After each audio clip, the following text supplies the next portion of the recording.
Hi friends, எல்லாரும் எப்படி இருக்கீங்க? நல்லா இருப்பீங்கன்னு நான் நினைக்கிறேன். எல்லோருமே நல்லா இருக்கணும். நானும் ரொம்ப நல்லா இருக்கேங்க. இன்னைக்கு எல்லோருக்குமே வரலட்சுமி நோன்பு வாழ்த்துக்கள் சொல்லிட்டு இந்த வீடியோவில் நம்ம என்ன பார்க்க போகிறோம்னா, எங்கள் வீட்டில் இந்த வரலட்சுமி நோன்பு அன்னைக்கு லக்ஷ்மி குபேரர் பூஜையும் மகாலட்சுமி பூஜையும் நான் ரொம்ப எளிமையாக தான் பூஜை பண்ணேன்.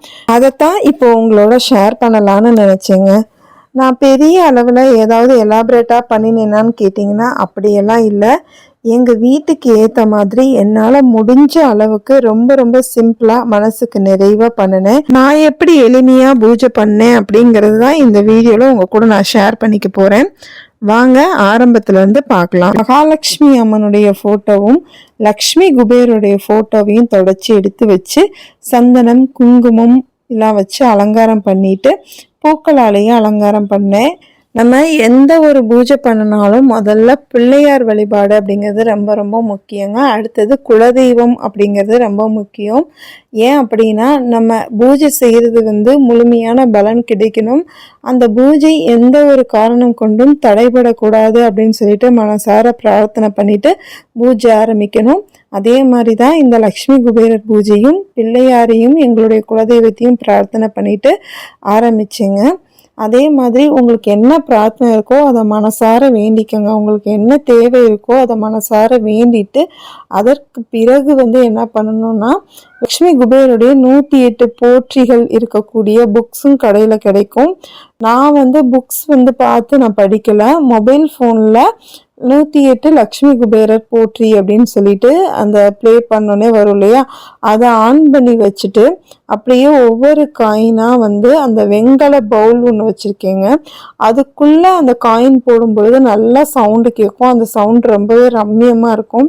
அதுக்காக தான் இந்த வெண்கல பவுலில் நான் இந்த 108 காயின் வச்சு அர்ச்சனை செஞ்சேன். மலர்கள், அதாவது ரோஸை நல்லா உதுத்து விட்டு வச்சுருந்தேன் இல்லையா, அதை வச்சு மகாலட்சுமியினுடைய அஷ்டோத்திரத்தையும் பூக்களால் அர்ச்சனை பண்ணி நான் பண்ணேங்க. மூணாவதா என்ன ஸ்லோகம் படித்தேன்னா, கனகதாரா ஸ்லோகம் தாங்க படித்தேன். அதாவது நம்ம எந்த ஒரு ஸ்லோகம் சொன்னாலும் அதில் எந்த ஒரு மிஸ்டேக்கும் இருக்கக்கூடாது, சரியான ப்ரொனவுன்சியேஷன் இருக்கணும் அப்படின்னு சொல்லுவாங்க. அதனால் நான் கனகதாரா சோஸ்திரத்தையும் மொபைல் ஃபோனில் ஆன் பண்ணி வச்சுட்டு அது கூடவே எனக்கு தெரிஞ்ச மாதிரி நானும் சொல்லிட்டு சுவாமிக்கு நெய்வேத்தியமாக எடுத்து வச்சுருந்த பழங்கள் எல்லாத்தையும் நெய்வேத்தியம் படிச்சுட்டு தீப தூப ஆரத்திலாம் படிச்சுட்டு அப்படியே அதை கான்சன்ட்ரேஷனாக நான் கேட்டுட்டு இருந்தேங்க. உண்மையை சொல்லணும்னா, பூஜை ஆரம்பித்த உடனே வீட்டோட ஃபீலே கொஞ்சம் மாறிடுச்சுங்க. நம்ம தினசரி வேலை டென்ஷன் எல்லாத்தையும் கொஞ்சம் நேரம் ஓரமாக வச்சுட்டு அமைதியாக பூஜை பண்ணுற அந்த நேரம் எனக்கு ரொம்ப ரொம்ப பிடிக்கும். பூஜை பண்ணும்போது நான் என்ன வேண்டிக்கிட்டேன் அப்படின்னா, வீட்டில் பணம் இருக்கணும் என்பதை காட்டிலும் வீட்டில் எல்லோரும் நல்லா இருக்கணும், எந்த கஷ்டம் வந்தாலும் சமாளிக்கிற அளவுக்கு தைரியம் இருக்கணும், தேவையான நேரத்தில் பணத்துக்கு கஷ்டப்படக்கூடாது, அதோட குடும்பத்தில் நிம்மதியும் சந்தோஷமும் இருக்கணும்னு சொல்லிதாங்க வேண்டிக்கிட்டேன். நம்ம எல்லோருக்குமே பணம் தேவைதான், ஆனால் பணத்தோடு சேர்ந்த நிம்மதியும் இருந்தால் தானே வாழ்க்கை நல்லா இருக்கும். இந்த மாதிரி பூஜை செய்யும்போது எனக்கு ரொம்ப பிடிச்ச விஷயம் என்னன்னா, நம்ம வீட்டில் எல்லோரும் சேர்ந்து ஒரு நல்ல விஷயத்துக்காக வேண்டிக்கிற அந்த ஃபீலிங் தான். அது ஒரு பாசிட்டிவான அட்மாஸ்பியரை கிரியேட் பண்ணும்.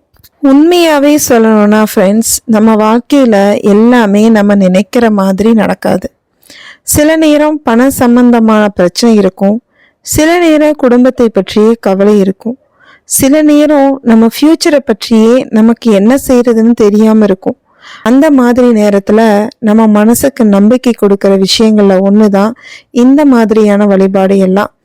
பிரச்சனையெல்லாம் உடனே தீர்ந்துடும்னு நான் சொல்லலை, ஆனால் நம்ம மனசுக்கு ஒரு நிம்மதியும் சரி எல்லாம் நல்லபடியாக நடக்கும் என்ற ஒரு நம்பிக்கையும் கிடைக்கும்ல, அதுதான் மிகப்பெரிய விஷயம்.